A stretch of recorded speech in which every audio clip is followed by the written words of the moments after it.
Друзья, всем привет! Случилась такая небольшая проблема с блоком питания от компьютера. Иногда от старости блок питания начинает издавать такие странные звуки. Давайте включим, проверим. Включил. Слышим, как вентилятор закрутился. При выключении начинает гудеть. Бывает такая ситуация, что включаем, очень сильно гудит. Слышно, как он тарахтит. Вот, начал. Вентилятору приходит потихоньку конец. Выключаем. Попробуем продлить ему немножко жизнь. Разберем сейчас вентилятор. Посмотрим, что с ним. Попробуем смазать. Насколько это исправит ситуацию. Разбираем. Открываем. И внимательно смотрим, что мы имеем. Небольшая плата. Блок 350 Вт. Китайских.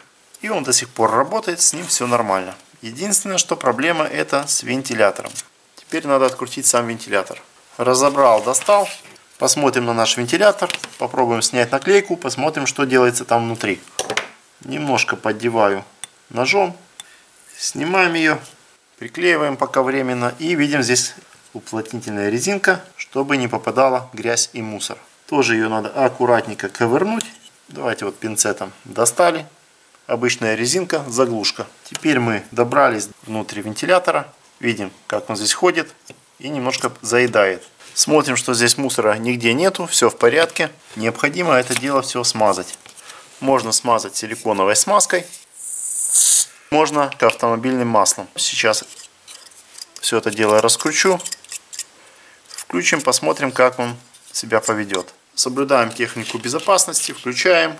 Вентилятор заработал. Крутится вроде хорошо, даже бесшумно. Перевернем немножко в разные стороны. Никаких шумов нету. Крутится тихонечко. Сейчас силикон там везде разойдется. Наклейку возвращаем на место.